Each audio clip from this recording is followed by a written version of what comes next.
사람의 깊이는 말보다 멈칫하는 그 순간에 드러납니다. 누군가 말문이 막힐 때, 누군가 잠시 눈을 감고 생각할 때, 그 멈춤 속엔 그 사람의 사고의 크기와 방향이 숨어 있습니다. 우리는 종종 말이 유창하고 박식해 보이는 사람에게 지적 깊이가 있다고 착각합니다. 하지만 진짜 사고력은 무엇을 얼마나 아느냐보다 어떻게 생각하느냐에서 드러납니다. 이와 관련해 소크라테스는 이렇게 말했습니다. 지혜란 자신이 모른다는 사실을 아는 데서 시작된다. 즉, 아는 척보다는 생각하는 태도가 중요하다는 것이죠. 안녕하세요. 일상 속 삶의 지혜를 얘기하는 매일의 현자 씨입니다. 오늘은 겉모습이나 말솜씨가 아닌 그 사람의 생각 수준을 파악할 수 있는 결정적 기준들에 대해 이야기해 보려 합니다. 이 기준들을 통해 우리는 누군가의 지식이 아니라 지혜의 구조를 읽을 수 있습니다. 독일 철학자 쇼펜하우어도 말했습니다. 사람의 성숙도는 다른 생각에 얼마나 관대하냐로 측정된다. 사고의 깊이는 다름을 대하는 방식에서 가장 분명하게 드러납니다. 자, 그렇다면 당신은 지금까지 어떤 기준으로 사람을 보셨나요? 그 기준, 오늘부터 바뀔지도 모릅니다. 그 사람의 생각 수준을 파악하는 기준들, 지금부터 함께 하시죠. 그 사람의 생각 수준을 파악하는 첫 번째 기준은 질문을 던지는 방식과 깊이입니다. 왜? 라는 질문. 그거 하나만으로도 그 사람의 지적 체온을 가늠할 수 있다는 사실 알고 계셨나요? 누군가는 묻습니다. 오늘 뭐 먹지? 누가 이겼대? 언제 출발해? 그런데 어떤 사람은 이런 질문을 하죠. 왜 우리는 늘 비슷한 음식을 고를까? 사람들은 왜 이 팀을 응원하는 걸까? 지금 출발하면 어떤 변수들이 생길 수 있을까? 비슷한 상황, 비슷한 정보, 하지만 전혀 다른 사고의 층위.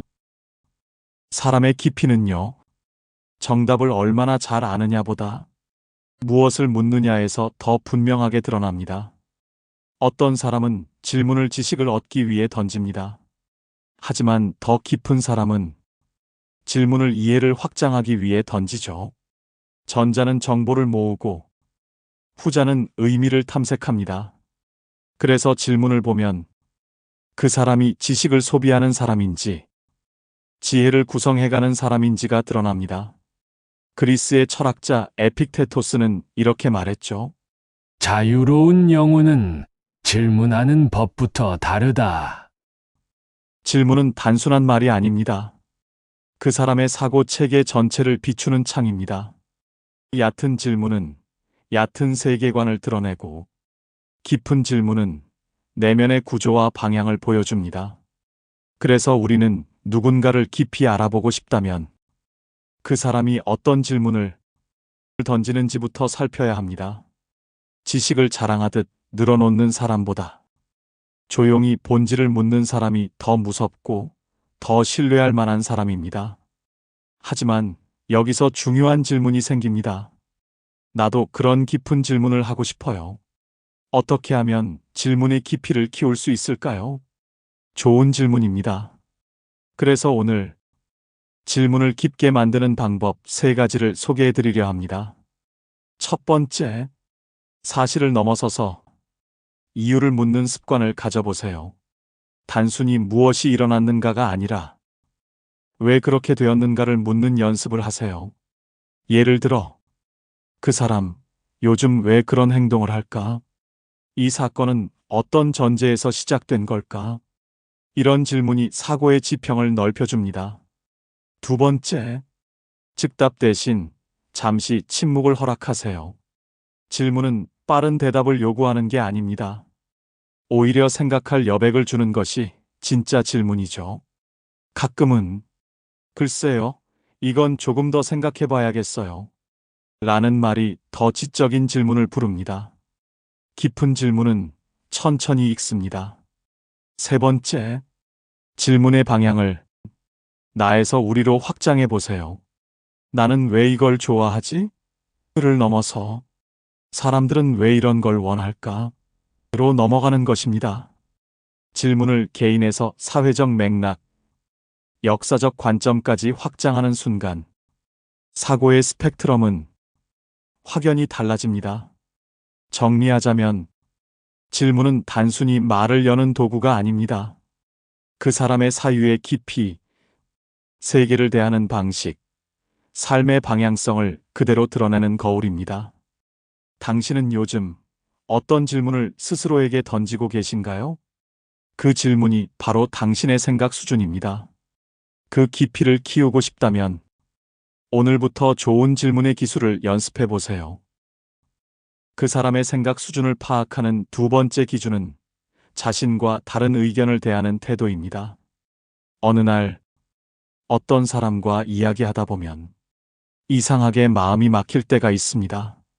그 사람이 틀려서가 아니라 나와 다르게 생각한다는 사실 하나만으로 마음이 굳어지는 순간 말이죠. 그럴 때 당신은 어떤 반응을 보이시나요? 단도직입적으로 말하자면 자신과 다른 의견을 대하는 태도는 그 사람의 사고 수준과 인격의 깊이를 가장 정확히 드러내는 순간입니다. 어떤 사람은 다름을 불편해합니다. 왜냐고요? 자기 안에 절대적 사고 기준이 있기 때문입니다. 그 기준에서 벗어나면 불안하고 그 불안을 감추기 위해 공격하거나 무시하거나 비웃거나 합니다. 반면 깊이 있는 사람은 다른 생각을 들었을 때 일단 멈춥니다. 그리고 말하죠. 그렇게 생각할 수도 있겠네요. 그 관점 흥미롭네요. 한 번 더 들어볼 수 있을까요? 그게 바로 지적인 여유입니다. 프랑스 철학자 볼테르는 이렇게 말했죠. 나는 당신의 의견에 동의하지 않지만 당신이 그 의견을 말할 권리는 끝까지 지지하겠다. 이 말이 허울 좋은 격언처럼 들리시나요? 그런데 실제로 이런 태도를 실천하는 사람은 정말 드뭅니다. 자기 입장만 옳다고 주장하며 다른 생각을 듣지 않으려는 사람은 결국 평생 자기 안의 울림만 듣고 사는 사람입니다. 그 울림은 점점 더 왜곡되고 세상을 바라보는 시야도 점점 더 좁아지겠죠. 반대로 성숙한 사고를 가진 사람은 다른 의견을 들었을 때 이렇게 생각합니다. 내 생각이 틀릴 수도 있어. 저 사람의 말에 배울 점이 있을지도 몰라. 혹은 내 생각과 조화를 이룰 수도 있겠네. 이건 겸손이 아니라 지적 용기입니다. 세상은 다양한 관점으로 구성되어 있고 우리가 아는 건 그중 단편에 불과합니다. 그러니 다름을 수용할 줄 아는 사람이야말로 지금 이 시대에 꼭 필요한 깊이 있는 사람입니다. 그럼 여기서 한 가지 물어볼게요. 그런 성숙한 태도는 타고나는 걸까요? 아니면 길러지는 걸까요? 정답은 충분히 길러질 수 있습니다. 지금부터 소개해드릴 세 가지만 꾸준히 연습해 보세요. 첫 번째, 다르다를 틀리다로 바꾸지 마세요. 사람들은 쉽게 이렇게 말하죠. 그건 틀렸어. 하지만 사실은 그건 나와 달라. 가 더 정확한 표현입니다. 생각이 다르다고 해서 그 사람이 틀린 건 아닙니다. 이 단어 하나 바꾸는 것만으로도 당신의 태도는 훨씬 유연해질 수 있습니다. 두 번째, 반박보다 질문을 먼저 하세요. 왜 그렇게 생각하세요? 그 말의 근거는 뭘까요? 그렇게 느끼게 된 배경이 궁금해요.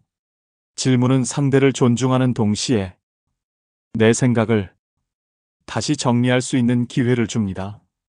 질문하는 사람은 더 깊이 이해하고 더 넓게 받아들이게 됩니다.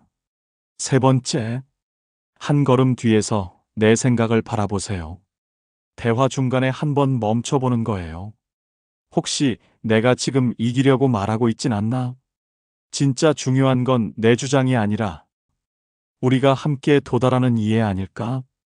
자기 생각을 의심할 수 있는 사람만이 타인의 생각도 진심으로 받아들일 수 있습니다.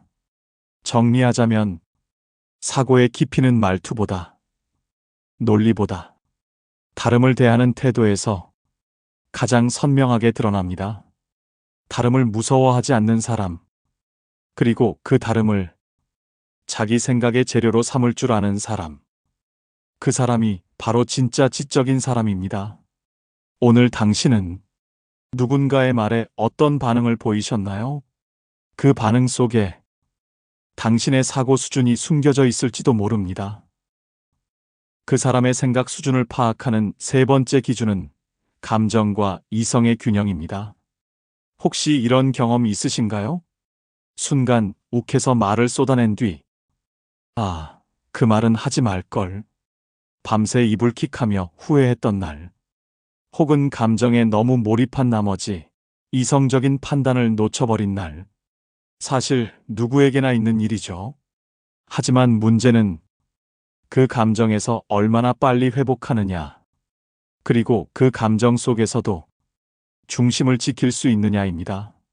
사고 수준이 높은 사람의 특징은 명확합니다. 감정에 휘둘리지 않되 감정을 억누르지도 않습니다. 그들은 알고 있습니다. 감정은 악이 아니라 다만 잘 다뤄야 할 에너지라는 것을요. 로마의 철학자 세네카는 이렇게 말했습니다. 감정은 바람과 같다. 그 바람에 돛을 펼지 다들지는 우리의 몫이다. 맞습니다. 감정은 그냥 오고 가는 현상일 뿐, 우리가 선택하는 방식이 결국 삶의 질을 좌우합니다. 화가 날 수 있어요. 슬플 수도 있죠. 불안해질 수도 있습니다. 하지만 그 감정이 당신의 판단을 결정하게 놔두는 순간, 당신은 스스로를 잃게 됩니다. 이성적 사고가 있다는 건 차갑다는 의미가 아닙니다. 오히려 그 반대입니다. 뜨거운 감정 속에서도 조용한 이성이 뿌리를 내리고 있는 사람. 그 사람이 진짜 깊이 있는 사람입니다. 사람을 깊이 있게 만드는 건 지식도 성공도 아니에요. 내면의 질서, 바로 그것입니다. 자기 감정을 바라볼 줄 알고, 그 감정에 거리두기를 할 줄 알고, 그리고 무엇보다 감정과 이성 사이에 균형을 잡을 줄 아는 사람. 그런 사람은 갈등 속에서도 중심을 잃지 않고 위기 속에서도 함부로 흔들리지 않습니다. 자, 그렇다면 감정과 이성의 균형 감각은 타고나는 걸까요? 그렇지 않습니다. 누구든 훈련을 통해 기를 수 있습니다. 지금부터 그 균형을 만드는 세 가지 방법을 소개해 드릴게요. 첫 번째, 감정을 이야기처럼 바라보는 습관을 가져보세요. 감정에 사로잡히는 순간 우리는 감정 그 자체가 됩니다. 하지만 감정을 하나의 이야기처럼 바라보면 거리를 둘 수 있습니다. 예를 들어 이렇게 말해보세요. 지금 내 안에서 분노라는 이야기가 진행 중이구나. 이건 불안이라는 에피소드야. 이렇게 말하는 순간 당신은 감정의 주인이 됩니다. 두 번째, 결정을 내릴 때 감정과 시간을 분리하세요. 감정이 격할 땐 결정도 판단도 하지 마세요. 단순한 규칙이지만 강력합니다. 기분이 격할 땐 멈춘다. 말이 나오려 할 땐 한 템포 늦춘다. 시간이 지나면 감정은 희미해지고 이성이 다시 작동합니다. 그 몇 시간의 유예가 당신의 관계와 선택을 지켜줍니다. 세 번째, 이성과 감정이 싸우게 하지 말고 대화하게 하세요. 이건 감정이고 이건 이성이야. 둘 중 하나를 골라야 해. 이런 태도는 오히려 균형을 깨뜨립니다. 대신 이렇게 말해보세요. 내 감정은 지금 이렇게 느끼고 있군. 그럼 이성적으로는 어떻게 접근할 수 있을까? 이성은 감정을 억누르는 도구가 아니라 감정을 해석하고 길들이는 지적 파트너입니다. 정리하자면 감정을 조절할 줄 아는 사람은 자기 생각을 길들이는 사람이고, 이성을 존중할 줄 아는 사람은 자기 삶을 설계할 줄 아는 사람입니다. 그 둘의 균형 위에 진짜 사고력, 진짜 성숙함이 자라납니다. 오늘 당신은 어떤 감정의 물결을 지나고 계신가요? 그 파도 속에서도 당신 안에 고요한 중심이 살아있다면 당신은 이미 깊이 있는 사람입니다. 그 사람의 생각 수준을 파악하는 네 번째 기준은 문제를 바라보는 관점과 반응입니다. 왜 하필 지금? 살다 보면 예상치 못한 문제 앞에서 우리는 종종 이 말을 되뇌입니다. 계획이 틀어졌을 때, 누군가의 실수로 일이 꼬였을 때, 혹은 감정이 상하는 상황이 갑작스럽게 닥쳤을 때, 그 순간 사람은 두 종류로 나뉩니다. 첫 번째 사람은 곧바로 화를 냅니다. 불편한 감정을 바로바로 드러내고 누군가를 탓하거나 상황 자체를 부정하려 듭니다. 그런데 두 번째 사람은 잠시 멈춥니다. 그리고 말하죠. 지금 이 일이 왜 벌어졌을까? 이 안에서 내가 이해해야 할 내용은 구체적으로 뭘까? 이 문제 정말 문제일까? 아니면 착각일까? 이 반응의 차이는 단순한 성격 차이가 아닙니다. 생각의 구조, 그리고 사고의 깊이에서 오는 차이입니다. 어떤 사람은 문제를 사건으로만 봅니다. 눈앞의 상황에만 집중하고 감정적으로만 반응하죠. 하지만 깊이 있는 사람은 문제를 맥락으로 봅니다. 이 일이 왜, 어떤 흐름에서, 어떤 맥락에서 생겼는지를 먼저 따져보죠. 그리스 철학자 피로는 말했습니다. 혼란스러운 상황일수록 가장 먼저 해야 할 일은 멈추는 것이다. 그 다음엔 질문하라. 그것이 진짜 지혜의 시작이다. 즉각적인 반응은 쉽습니다. 하지만 의식적인 반응, 즉 구조적으로 사유하고 판단하는 힘은 훈련이 필요합니다. 예를 들어 볼게요. 갑자기 문제가 생기거나 일정이 바뀌었을 때 뭐야, 왜 이래? 하고 화를 내는 사람과 어떤 이유가 있었을까? 하고 맥락을 먼저 파악하려는 사람은 이미 사고의 프레임 자체가 다릅니다. 문제는 언제나 우리 삶에 등장합니다. 그 문제를 어떻게 바라보느냐, 그리고 어떻게 반응하느냐는 그 사람의 생각 수준을 가장 투명하게 보여주는 순간이죠. 그럼 이제 이렇게 묻고 싶습니다. 이런 관점과 반응력을 기르는 법은 없을까요? 혼란 앞에서 흔들리지 않고 침착하게 사고하는 능력을 어떻게 키울 수 있을까요? 있습니다. 지금부터 소개해드릴 세 가지 방법. 오늘부터 바로 실천해 보세요. 첫 번째, 문제를 만났을 때 감정보다 질문이 먼저 나오게 하세요. 예를 들어, 왜 이런 상황이 생겼지? 내가 모르는 변수가 있었나? 이 상황의 본질은 뭘까? 이런 질문을 자동 반응처럼 연습하세요. 질문은 사고를 구조화시키는 첫 단추입니다. 두 번째, 상황을 사건이 아니라 구조로 바라보는 연습을 하세요. 문제는 대부분 단일 원인이 아닙니다. 시간, 인간관계, 시스템, 기대치 등 여러 요소가 얽혀서 나타난 결과죠. 그 흐름을 사건처럼 소비하지 말고 시스템처럼 읽는 연습을 하세요. 이건 누구 탓이 아니라 전체 흐름 속에서 생긴 결과일 수 있어. 라는 태도를 갖는 것. 그게 바로 깊은 시야의 출발입니다. 세 번째, 반응하기 전 5초만 멈춰 보세요. 이건 단순하지만 가장 강력한 방법입니다. 감정이 올라올 때, 입이 열리려 할 때, 단 5초만 침묵해 보세요. 그 짧은 멈춤이 감정 반사에서 사고적 판단으로 이동하는 순간을 만들어줍니다. 그게 바로 지적인 반응의 시작입니다. 정리하자면 사고 수준이 높은 사람은 문제를 단순한 불행이 아니라 이해해야 할 구조로 봅니다. 그리고 감정적으로 무너지지 않고 그 안에서 냉정하게 판단하고 질문하며 앞으로 나아갈 줄 압니다. 당신은 오늘 어떤 문제 앞에 서 계신가요? 그 문제를 대하는 당신의 첫 반응이 바로 당신의 사고 수준을 말해주는 신호일지도 모릅니다. 그 사람의 생각 수준을 파악하는 다섯 번째 기준은 대화 중 사용하는 언어와 논리의 흐름입니다. 그 사람 말 참 잘하더라. 우리는 종종 이런 표현을 씁니다. 그런데 그 잘한다는 말, 과연 무슨 뜻일까요? 화려해서? 속도감 있게 말해서? 목소리가 크고 또렷해서? 아니요. 진짜로 말을 잘하는 사람은 자신의 생각을 조리 있게, 흔들림 없이, 그리고 상대를 불편하게 하지 않게 표현할 줄 아는 사람입니다. 생각이 정돈되어 있지 않으면 말도 흐트러집니다.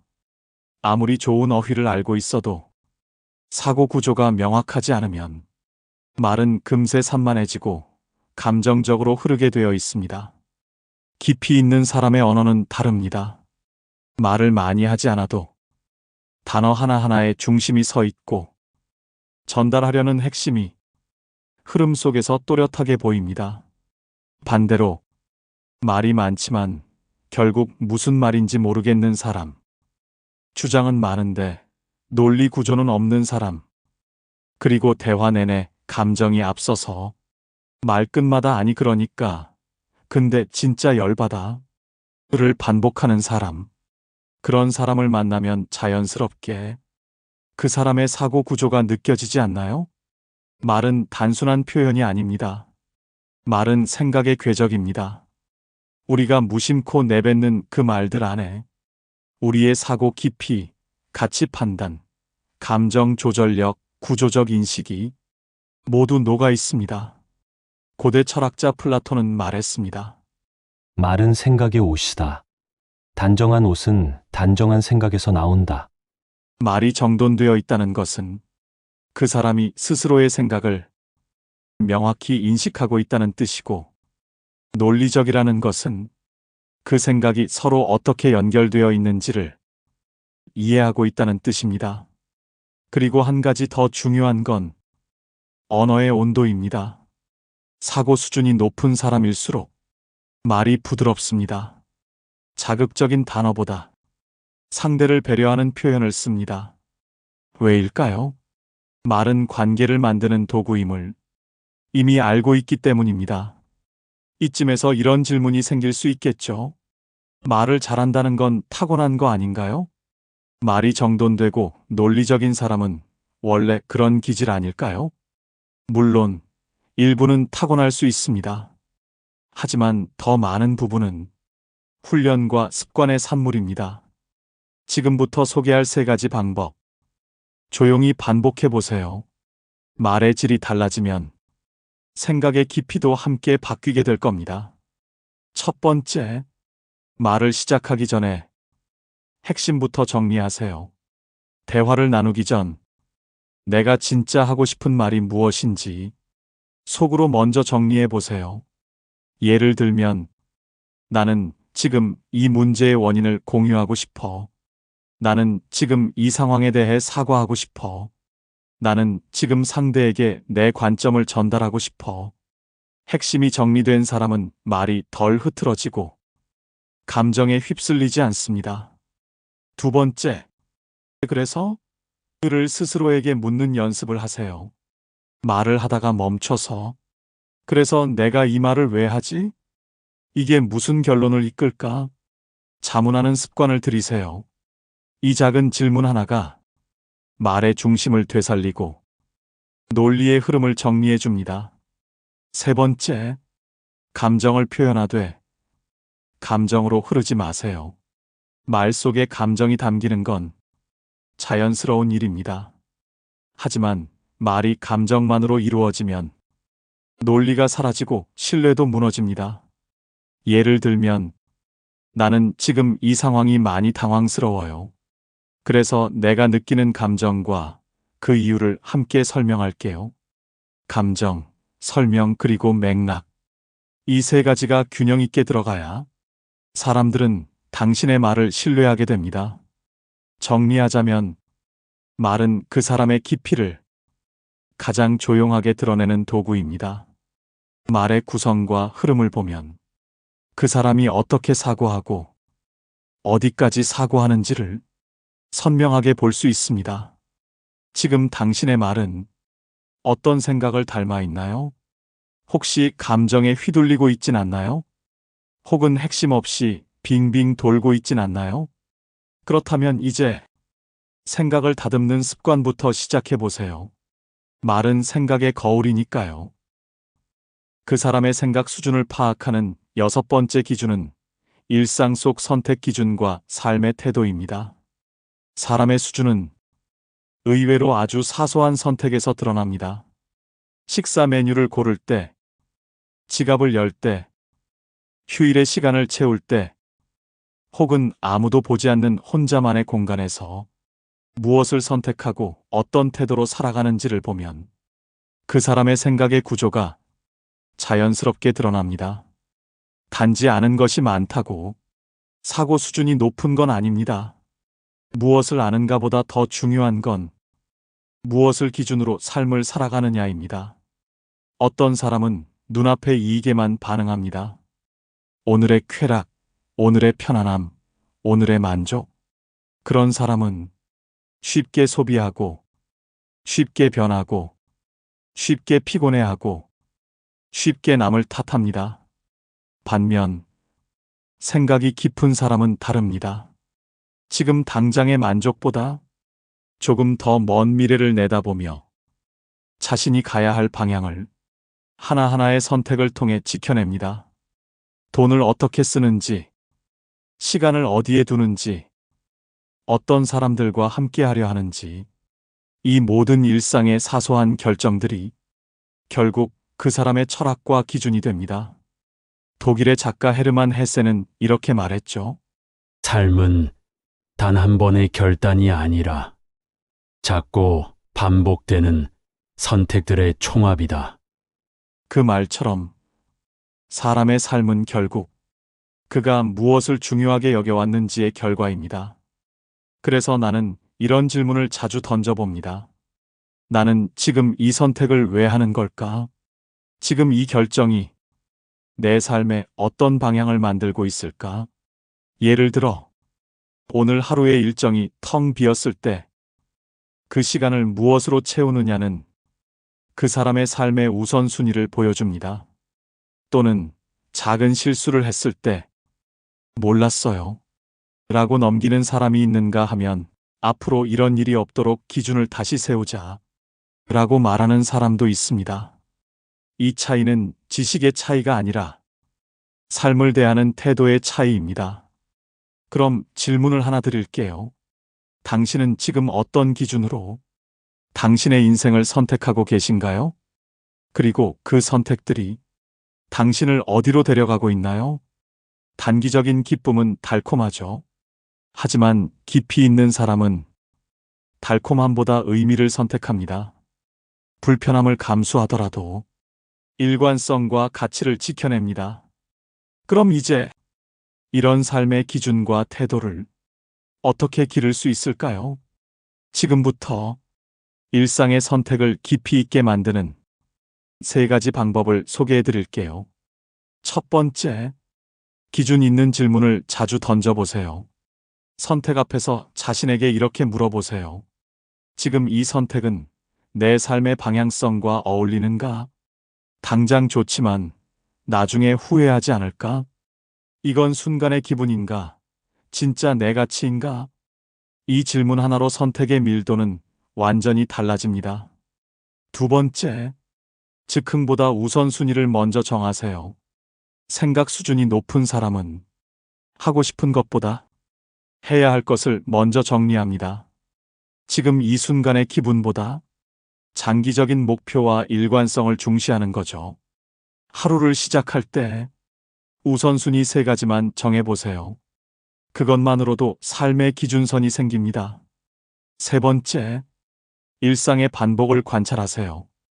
당신이 무의식적으로 반복하는 습관들, 지출, 식습관, 여가, 대화 방식, 퇴근 후의 행동, 그 모든 게 지금의 당신을 만들고 있습니다. 일상의 루틴을 한 번 종이에 적어보세요. 그 안에 당신의 가치관, 사고의 틀, 삶의 태도가 고스란히 녹아 있습니다.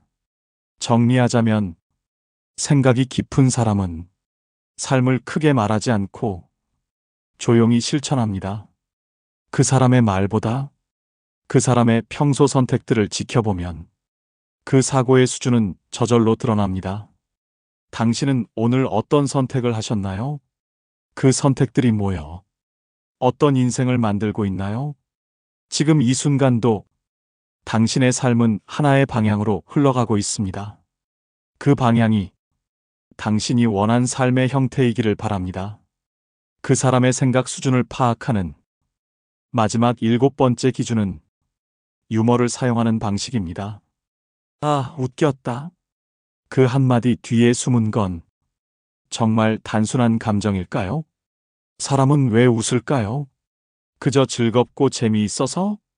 실은 그보다 훨씬 더 복잡합니다. 사실 유머는 그 사람의 사고방식, 감정 통제력, 관점의 유연성까지 고스란히 드러나는 아주 정교한 지적 활동입니다. 진짜 깊이 있는 사람은 가볍게 웃기지만 그 유머 안엔 통찰과 시선의 변화, 그리고 상대를 배려하는 지적 온도가 담겨 있습니다. 반대로 생각해 볼까요? 가벼운 농담이라며 누군가를 비꼬거나 조롱하거나 상대를 민망하게 만들며 웃음을 유도하는 사람이 있죠. 이건 유머가 아니라 감정 배설에 가깝죠. 진짜 유머는요, 누군가를 깎아내려서가 아니라 모두를 가볍게 끌어올리면서 나옵니다. 그리고 그 중심엔 여유, 자의식, 그리고 상황을 비트는 관점 전환 능력이 숨어 있습니다. 철학자 쇼펜하우어는 이렇게 말했습니다. 유머는 고통 위에 세운 웃음이다. 웃을 수 있다는 건 상황과 감정을 조금 더 높은 곳에서 바라볼 수 있다는 뜻입니다. 그건 단순한 재치가 아니라 삶을 다루는 능력입니다. 당신은 지금까지 어떤 유머를 사용해 왔나요? 누군가를 웃게 만들었나요? 아니면 살짝 불편하게 만들었나요? 생각 수준이 높은 사람의 유머는 센 말이 아니라 센 감각에서 나옵니다. 그들은 불편한 상황도 웃음으로 녹이고 실수마저도 유쾌하게 털어냅니다. 그 속엔 내가 완벽할 필요는 없어. 삶은 원래 엉성한 거야. 라는 지적인 수용과 감정적 해석이 들어있죠. 그리고 무엇보다 그들은 자신을 웃길 줄 압니다. 자신을 너무 진지하게 붙잡지 않기 때문에 다른 사람도 편하게 만들어줍니다. 자, 그렇다면 이런 건강하고 지적인 유머 감각은 어떻게 길러질 수 있을까요? 말장난을 잘해야 할까요? 개그 본능이 있어야 할까요? 그럴 필요 없습니다. 지금부터 소개할 3가지 방법만 실천해 보세요. 첫 번째, 관점을 한 번 더 비틀어 보는 습관을 길러보세요. 유머의 핵심은 관점 전환입니다. 지금의 상황을 당연한 시선이 아니라 만약 이런 식으로 본다면 하고 한 번만 더 틀어보세요. 예를 들면 비 오는 날 우산 없이 나왔을 때 와, 오늘 세상한테 샤워받는 중이야. 이와 같은 말 하나가 분위기를 다르게 만듭니다. 두 번째, 자기 자신을 웃길 줄 아는 여유를 가져보세요. 모든 유머의 시작은 자기 자신을 가볍게 대하는 데서 시작됩니다. 실수했을 때 자책 대신 내가 또 나다웠네 하고 웃어보세요. 그 한마디가 당신의 감정 조절력을 보여주는 멋진 장면이 됩니다. 세 번째, 유머는 상대에게 유익한 배려라는 걸 기억하세요. 웃음을 줄 때 가장 먼저 고려해야 할 건 상대가 불편하지 않은가입니다. 생각이 깊은 사람은 내가 웃기다 보다 상대가 편하게 웃을 수 있다를 먼저 생각합니다. 그게 바로 지적인 유머와 무례한 농담의 차이입니다. 정리하자면 유머는 결코 가벼운 재능이 아닙니다. 그건 깊이 있는 인식, 유연한 사고, 그리고 자기 감정을 부드럽게 돌볼 줄 아는 사람만이 가질 수 있는 삶의 품격입니다. 당신은 요즘 어떤 유머를 쓰고 있나요? 그 웃음은 누군가를 살짝 무너뜨리는 말인가요? 아니면 조용히 위로가 되는 한마디인가요? 말 한마디로 사람의 생각 깊이를 가늠할 수 있다면 유머 한마디로 그 사람의 영혼의 온도를 짐작할 수 있습니다. 웃음 속에 지혜가 담긴 사람, 그 사람이 진짜 지적인 사람입니다. 가끔 우리는 누군가의 겉모습만 보고 깊이를 오해합니다. 말이 빠른 사람을 똑똑하다고 여기고 감정을 잘 드러내는 사람을 진심 있는 사람이라 믿고 학력이나 직함을 보고 사고 수준을 추측하기도 하죠. 하지만 진짜 생각의 깊이는 보이지 않는 곳에서 드러납니다. 질문 하나 던질 때, 문제 앞에서 잠깐 멈춰설 때, 다른 의견을 만났을 때, 말을 아끼며 중심을 지킬 때, 그 조용한 순간들 속에 사람의 진짜 사고 수준이 담겨 있습니다. 사고가 깊은 사람은 조용하지만 단단합니다. 드러내지 않지만 통찰이 있고 주장을 세우기보다 세상을 하나 더 이해하려고 합니다. 그리고 그런 사람과의 관계는 편안합니다. 감정을 소모하지 않아도 되고 말을 덜 해도 통합니다. 그냥 곁에 있기만 해도 삶이 조금 더 나아지는 느낌이 듭니다. 결국 사람의 수준은 지식이 아니라 방식입니다. 세상을 바라보는 방식, 사람을 대하는 방식, 그리고 자기 삶을 다루는 방식. 당신은 오늘 어떤 질문을 던졌나요? 문제 앞에서 어떻게 반응했나요? 누군가의 말에 어떤 태도를 보였나요? 그 모든 순간이 당신의 사고 수준을 조용히 보여주고 있었을지도 모릅니다. 지금 이 영상을 보고 계신 당신 역시 깊이 있는 삶을 향해 한 걸음씩 나아가고 있는 중일 겁니다. 그 여정에 제가 함께할 수 있다면 참 기쁠 것 같아요. 좋아요와 구독, 그리고 당신의 사고 수준을 더 넓혀갈 질문이 있다면 댓글로 남겨주세요. 저는 여기서 조용히 그러나 진심으로 기다리고 있겠습니다. 감사합니다.